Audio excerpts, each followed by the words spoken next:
Welcome to Green Dot Daily. I'm Maria Marino, live every weekday at 3 Eastern on the Action app and YouTube channel. It's trade deadline day in the NBA, so we'll get J Money's thoughts plus a pick for tonight. That'll be later in the show, but we start in the NFL. And these are the most bet player props for the Super Bowl. Brock Purdy over 12.5 rush yards. Isaiah Pacheco over 66.5 rush yards. Travis Kelce over 70.5 receiving yards. Purdy to throw at least one interception. 99% of bets are on that side. And Christian McCaffrey over 87.5 rush yards. For the last time this NFL season, say it ain't so, I'm going to get emotional, but we get the expertise of our director of predictive analytics, Sean Koerner. Sean, how you doing? Pretty good. Don't worry, I'll be back probably next week for like college basketball or something. So we'll keep it going. Whatever. It's going to hit different, but I Sure. want to get a pick from you. But first, do any of these most bet props stand out to you, good or bad? Yeah, the first one that stands out is Brock Purdy over 12.5 rushing yards. It's been bet up to minus 135 now, but I do like his upside, and this is something I talked about before the season that, Brock Purdy does have underrated rushing upside. His 40-yard time was pretty average, but the first 10 yards of it was elite. It was actually 90th percentile, similar to players like James Cook and Isaiah Pacheco. So when you look at his short burst speed, his size, his running style. I was saying he has similar rushing upside to Patrick Mahomes, ironically. So it's just a matter of will he actually scramble the ball, and that's been the case so far in the playoffs. He has rushing totals of 14 and 48 yards. So he can really rack up the yards if he decides to scramble, which he has been doing. So this is a prop that I think is probably in line with where I have my medium, but I do like his upside. And if you're making like a same game parlay where you have the Chiefs winning or covering the spread, I think this correlates nicely with this. I think you would need the Niners in a trailing game script to really get Brock Purdy to run. But again, if he does, he has underrated rushing upside and he could easily clear this. Yeah, you mentioned the 48 in the NFC Championship game, 14 in the divisional round, even though he's not exactly known for his rushing. But I like the term you used, upside. What about for the Niners? Any of those props? Yeah, so Christian McCaffrey, it's not surprising that everybody's all over his over rushing yard prop. It's up to 90.5 now. I think it opened closer to 83.5, which I thought was too low because, I figured everybody would be on his over. So I'm not shocked to see it up 7 yards now. I think this is a great matchup for him, obviously on the ground, but have to remember he's also involved in the passing game as well. So every time he catches a pass or a long catch and run, that's going to eat away at his rushing upside. So he kind of limits his rushing upside by being so good as a pass catcher. Plus, this is a game where we could see Deebo Samuel get a few more rush attempts, which could also eat into Christian McCaffrey's rushing upside here. So I'm projecting his median closer to 85.5 here. I don't think, 5 yards of value in Christian McCaffrey's market is worth investing in. He has such a wide range of outcomes. It's still, about a 55% chance he stays under this. But I will say if his rushing attempt prop gets up to 19.5, which it looks like it might, I'd be willing to come in on the under on that. Good to know. And he did clear the 87.5 rush yards in 7 of his last 8 games, but he had just 90 in the last game. And you're saying you're seeing up to 90.5. So definitely something to be aware of. Now we get to the good part. What is the prop that you are suggesting to us right now? So yeah, this is a fun one. It's a little convoluted, so let's get through this together. It's Okay. Deebo Samuel. This is on DraftKings, by the way. If you go to the rushing props, you go all the way to the right. It's called first X yard rush. That's the market I'm looking at. But it's Deebo Samuel to be the first player with a 10+ yard run in the game at 13-1. So you can get Deebo at 13-1 in this market, which I think is a great value. Um, you know, I've found these unique markets that are new to the Super Bowl to be the least efficient ones because they've had less time to like hone in on their projections and everything. But I was able to project this out using my Super Bowl prop sim. And when you look at, there's really 5 contenders in this market. And I pulled, the average number of runs that they're going to have of 10 or more yards. Christian McCaffrey, to no surprise, has the most. I'm projecting him for about 2.8 carries that go for 10 or more yards. Isaiah Pacheco's second with 1.7. And then you have Mahomes at 1.2, Debo at 0.8, and Brock Purdy at 0.7. So those are the 5 players most likely to take down this market. McCaffrey should be the clear favorite, but he's only expected to have 2 or 3 10-plus yard runs, which means it might actually take him a quarter or two to get the first one. Debo typically only sees 2 to 3 rush attempts a game, but he is very explosive when he does get those. He's actually 28% of his rush attempts this season have cleared 10 or more yards. So there's a real chance he gets the first carry before anybody has a 10-plus yard run, where we have about a 25% chance he could take down the market on that carry alone. So that's really where the upside in this comes into play.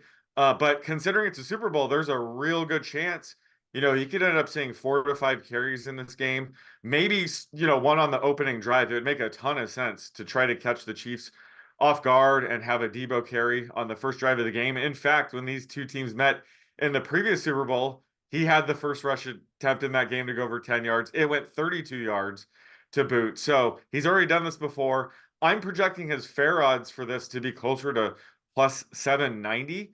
So I think we're getting some pretty good value here at 13 to 1 odds, and I'm putting 0.25 units on it.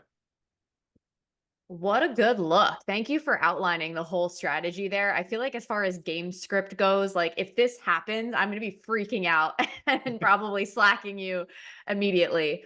Now I know some people that don't really appreciate Taylor Swift will probably hate this question, but I know you kind of appreciate Taylor Swift. So I mean, are you going to be listening to any tunes before the game? Like what's going to be the warm-up scenario for you on Sunday?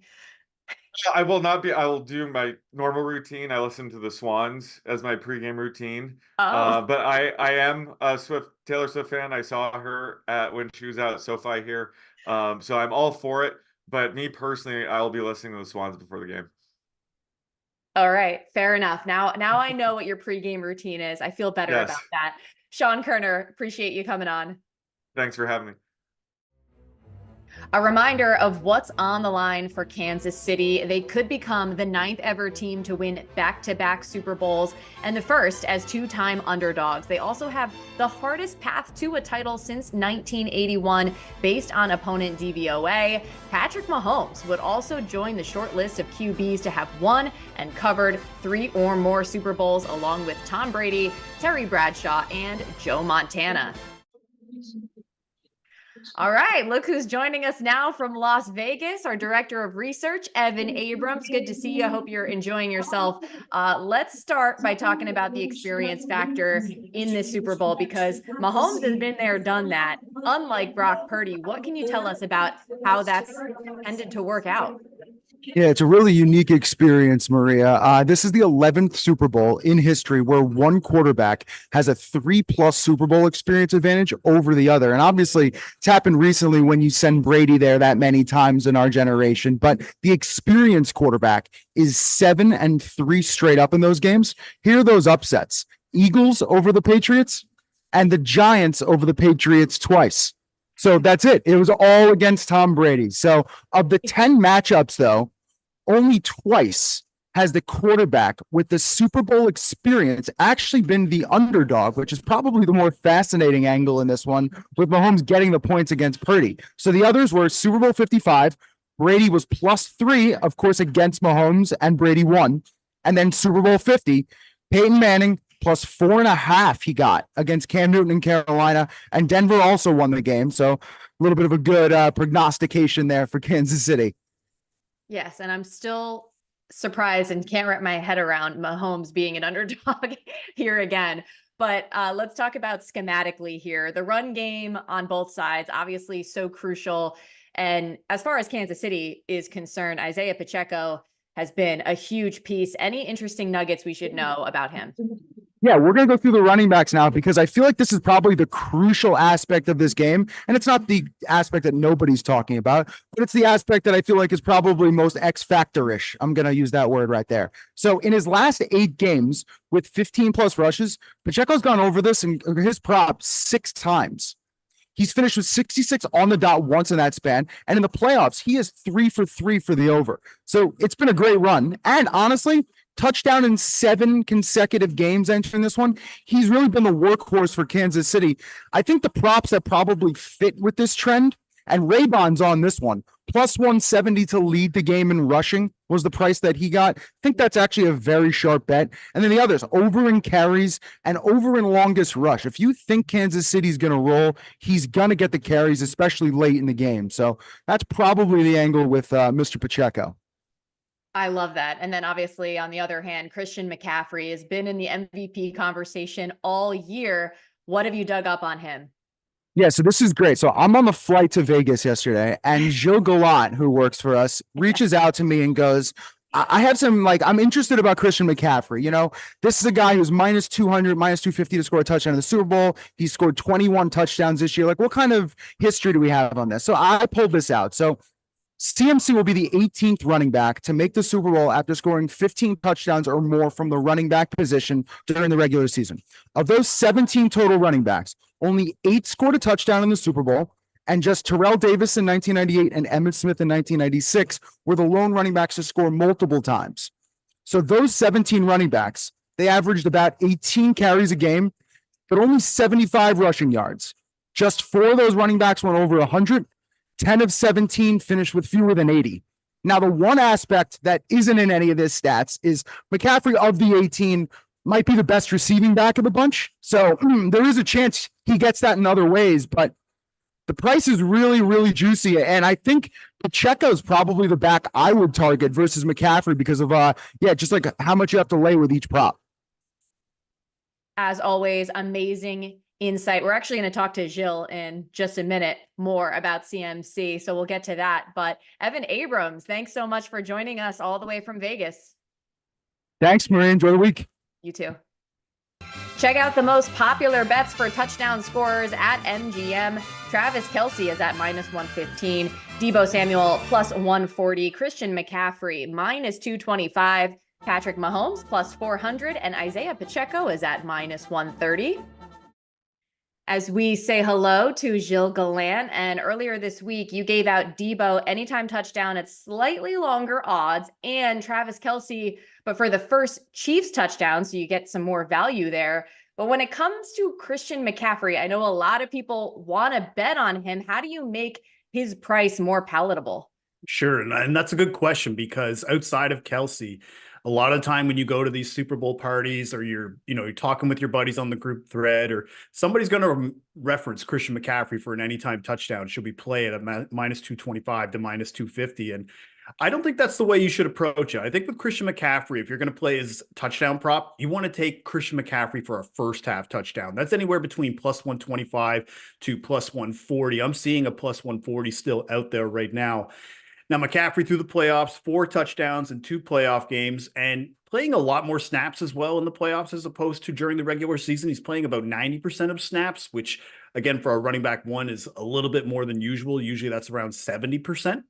But in 18 games that he played this year, including those 2 playoff games, he scored in 15 of them, so 83%. But in the 15 games that he has scored, he scored a first half touchdown, Maria, in 13 of them. So 86% of the time, when Christian McCaffrey scores a touchdown, it happens in the first half.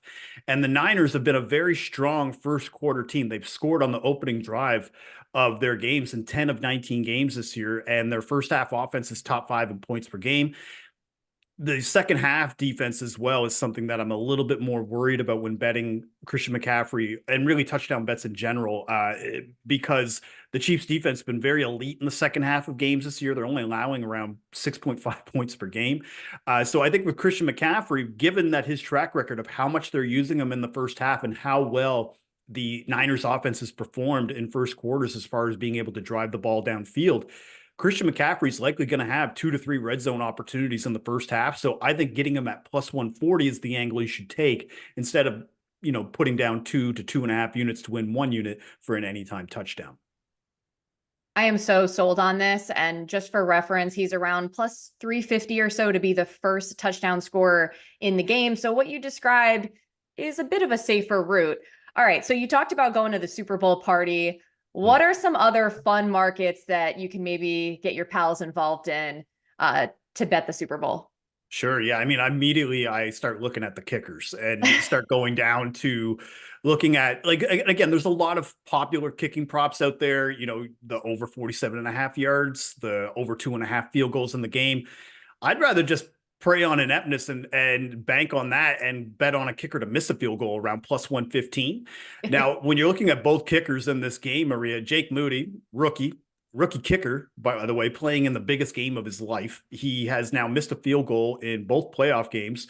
And the specific distance of 40 to 49 yards, he has just not been good this year. He had 9 attempts between that range and went 5 of 9 this year. So again, something that I think Moody would probably be the guy that you'd want to take, but I think it's still good to be able to take both sides of the coin here, because Harrison Butker, while he has been pretty reliable, he did miss a field goal in last year's Super Bowl. And again, that second half offense and second half defense that I've been talking about with the Chiefs, their offense kind of drops off a cliff too. They might only be limited to more field goal opportunities, which then increases your chances of missing a field goal. So the total around 47.5, I could see a lot more field goal attempts, especially late in what I expect to be a close game. So a kicker to miss a field goal, I think that's one of the more fun bets that you could do at plus 115. Right. And just off the top of my head, I can remember we saw the Packers and Bills miss crucial field goals this postseason. So I could definitely see this happening. What else you got? Yeah. So then I start looking at coaches. And one of the things that I was looking at is coaches' challenges. Like, how often does that happen? Is it worth betting on either side? And I think if you could find a decent edge on first coach's challenge with Andy Reid and the Chiefs, it's around minus 105. Over the last 3 years, Andy Reid is at 0.28 challenges per game. Kyle Shanahan is around 0.2 challenges per game. Now, what does that mean? What it means is that from an implied probability standpoint and just overall history, Reid and the Chiefs should be closer to about minus 140, given that history. And last year in the Super Bowl as well, Nick Sirianni did not challenge, but Andy Reid threw down a challenge in that game, challenging a Dallas Goedert reception. Now, again, another thing you can do, which is really like, I wouldn't put a lot of money on this. This is more fun. This is really if you just want to degen with your friends watching the Super Bowl. You can go and look at over 1.5 coaches challenges. It's around plus 250. Now, Shanahan, he only had 3 challenges all year, but in 2 of those, the opposing coach also called for a challenge in that same game. Andy Reid, same thing. He's only had about 5 challenges, but again, 40% of the time, the opposing coach is also calling for a second challenge. So I wouldn't put like big money on this, but it's just a fun way. Like, to me, this is the real ladder challenge. You would never see people get so excited to see that challenge flag than at your Super Bowl party with a bet on it. Okay, before we let you go, I know you also like to bet on the halftime show, and you happen to be a pretty big Usher fan. So any thoughts on that? Yeah, I would probably be careful on calling myself a pretty big Usher fan. I think I'm more of an Usher fan by proxy, because a lot of people in my life love Usher to the point where now I have seen pretty much every concert he's ever done. I've been to multiple concerts by Usher. My youngest daughter had an Usher onesie. So again, it's a little much, but also at the same time, as a result, I feel like I'm pretty versed on the subject. So one of the things that I would say about Usher and the markets that you could find, and it's a lot of the time it's with these offshore markets or maybe some locals, is you could find markets where you could see song to be played or what is the last song to be played. Well, the one song that I would try to steer people to is the song Without You. So that song has been his closing song in multiple sets, both concerts that I've been to. That was the last song that he played. It's a banger of a song. It gets everybody jumping. You're not going to see him play like Nice and Slow and like these like slow jam crooning songs. You're going to play bangers. You're going to play upbeat songs. And that's probably the most upbeat song that he has, other than DJ Got Us Falling in Love. So I think right now, if you could find Without You at plus odds to bet to play in that halftime, I wouldn't recommend putting the mortgage on it, that kind of thing. But at the same time, if you can get good money down on it, I would do that. Gilles Gallant, what would we do without you? Thanks so much for joining the show. Check out some of the moves that have been made ahead of the NBA trade deadline. 76ers picked up Buddy Hield from the Pacers, also dealt Patrick Beverley to the Bucks. OKC grabbed Gordon Hayward from the Hornets. Charlotte sending PJ Washington to the Mavs as well. Mavs also added Daniel Gafford from the Wizards, and the Knicks traded for Alec Burks and Bojan Bogdanovic from the Pistons. As we bring in Jay Money, want to get your reaction to some of these trades. First up, the 76ers. What do you make of what they did? Yeah, I was a little bit surprised that they sent away Pat Bev, in my opinion, but they do get a little bit more of an actual true point guard back in campaign from the Milwaukee Bucks and that one. But I really like their move for Buddy Hield. Now we're not really sure when Embiid's going to come back, but whenever he does come back, that's definitely going to help out for Philly, get them more shooters on the wing, and a little bit more help for Tyrese Maxey as well. So I do like the move for the 76ers. Don't necessarily like the move for the Pacers though. I think they were really starting to build some chemistry.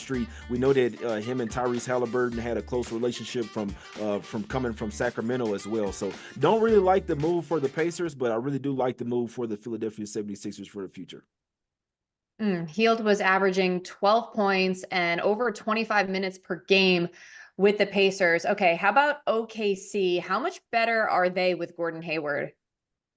Yeah, I think the Thunder got a lot better here. I mean, this was the second youngest team in the NBA, Maria. So the fact of them adding some real veteran presence and for Gordon Hayward over there, my whole thing is with him, can he stay healthy, man? This has been one of the most injury-prone guys in the NBA. Now, he has been on some teams that just kind of decided not to play him, but even when he was in Utah as well, he's always just been one of those guys that's just kind of a little bit of injury-prone. So, but it is a great veteran add to a young team, and they're surrounding more playmakers and shooters around SGA. So I like that move from the Thunder there.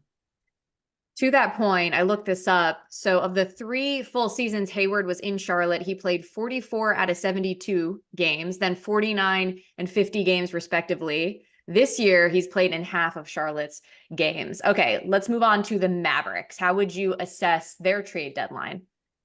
Yeah, I was a little surprised that they got rid of Grant Williams. This Mavs team is a bit of a soft team, in my opinion, but they did get back Daniel Gafford. That's going to help them out with their depth now low. We know that Grant Williams, whether he brings toughness or not, he's still a really short guy. So them getting PJ Washington adds from the three-point perspective, he's a lot better offensively than Grant Williams is, a lot more versatile. And then getting down Daniel Gafford, I mean, there's been this saying that like the Mavs without Lively, they're way too soft in the paint. Getting Daniel Gafford out there is really good. He's a veteran guy. He can teach Lively some things, but they also have a nice tandem now of like as backup center and starting center as well. So I actually really love that move for the Mavs. They really needed a backup center there.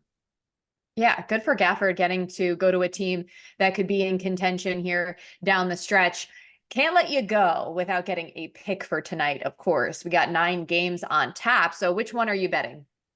Yeah, and you know I have one for you. Give me the Lakers here, plus 3.5. Happy Kobe Day, everybody. It is February 8th, 2024. It's a major motivational spot here for the Lakers. Now, that doesn't mean that they're going to win, but it does mean that I won't regret this bet regardless here. I'm taking the Lakers here, plus 3.5. The Kobe's statue is being unveiled today at 3 p.m. Pacific time before the game. Obviously, this is a major motivational spot as well because they lost to the Denver Nuggets in the Western Conference Finals, got swept. The Nuggets broke out the brooms versus these guys. Man, they lost the first game of the season as well, but that was in altitude. That was before LeBron really caught his legs. And also, land points with the Nuggets on the road has not been a great bet so far this year. This is the first worst team in the NBA with land points on the road as a road favorite. They're 6-13-1 against the spread. So I'm rocking with the Lakers today. We're going with Mamba mentality here tonight, Maria. We need the Lakers here.